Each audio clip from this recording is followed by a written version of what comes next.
ये सत्ता विमर्श का यूट्यूब चैनल है। अब आप किरण राय से 9 बजे 9 खबर सुनिए। अमेरिकी राष्ट्रपति डोनाल्ड ट्रंप ने आगामी नवंबर महीने में होने वाले राष्ट्रपति चुनाव टालने के संकेत दिए हैं। ट्रंप ने सुझाव दिया है कि 2020 में होने वाले चुनाव टाल दिए जाएं। उन्होंने कहा कि इन चुनावों में मेल इन सिस्टम से मतदान होना है। ये अमेरिकी इतिहास के सबसे गलत और फर्जी चुनाव साबित होंगे और अगर ऐसा होता है तो ये अमेरिका के लिए बेहद शर्म की बात होगी। आगामी 5 अगस्त को राम मंदिर के भूमि पूजन से पहले कोरोना संक्रमण राम मंदिर की देहरी तक पहुंच गया है।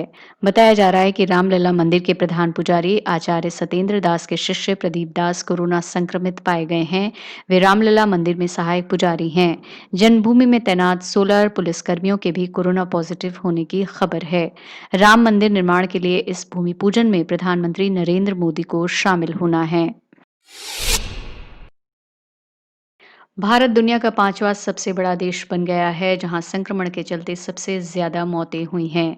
भारत में अब तक 35,166 लोगों की मौत हो चुकी है। इस बीच देश में कोरोना संक्रमित मरीजों का आंकड़ा 16 लाख के पार हो गया है। लगातार चौथी बार है जब सिर्फ 2 दिन में 1 लाख नए संक्रमित मिले हैं। अब देश में हर 10 लाख की आबादी में 13,171 लोगों का टेस्ट हो रहा है। केंद्रीय स्वास्थ्य मंत्रालय ने कहा है कि जनसांख्यिकी और स्केल को देखते हुए भारत कोरोना वायरस से बचाव के लिए हर्ड इम्यूनिटी पर निर्भर नहीं रह सकता। देश को कोविड-19 के खिलाफ जंग जीतने के लिए वैक्सीन का इंतजार करना होगा, तब तक सतर्क रहना होगा। स्वास्थ्य मंत्रालय ने इस बात को माना कि हर्ड इम्यूनिटी बहुत दूर है और इसे रणनीतिक विकल्प नहीं माना जा सकता। दुनिया में कोरोना वायरस से संक्रमण के अब तक करीब 1 करोड़ 72 लाख मामले सामने आ चुके हैं और करीब 6,70,000 लोगों की मौत हो चुकी है। इस बीच अमेरिका के हाउस ऑफ रिप्रेजेंटेटिव की स्पीकर नैन्सी पेलोसी ने अपने सभी सदस्यों और स्टाफ को मास्क पहनने का आदेश दिया है। उन्होंने कहा कि नियम तोड़ने वालों को सदन से बाहर निकाल दिया जाएगा।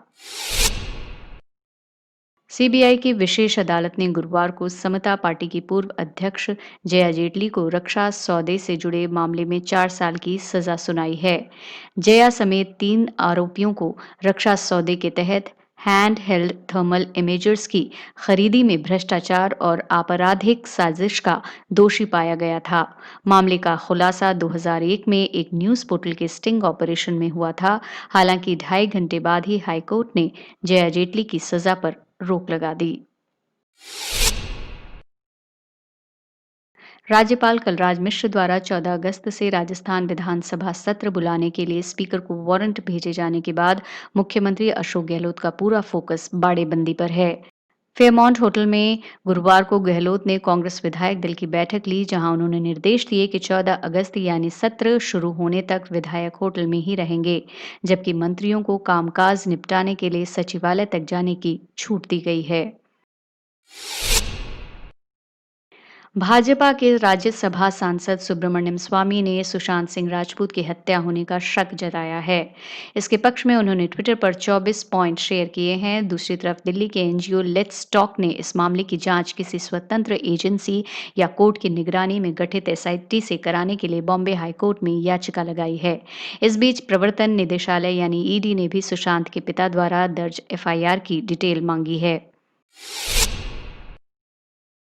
वर्ल्ड गोल्ड काउंसिल यानी डब्ल्यूजीसी की भारतीय इकाई का कहना है कि देश में सोने की कीमत रिकॉर्ड उच्च स्तर पर पहुंचने और लॉकडाउन के कारण लोगों की जेब में ज्यादा पैसा न होने की वजह से सोने की मांग में भारी गिरावट आ सकती है। भारत सोने का दूसरा सबसे बड़ा उपभोक्ता देश है, इसलिए भारत में मांग कम रहने से सोने की वैश्विक कीमत पर भी नकारात्मक असर पड़ेगा। फिलहाल के लिए इतना ही। देखते और सुनते रहिए सत्ता विमर्श।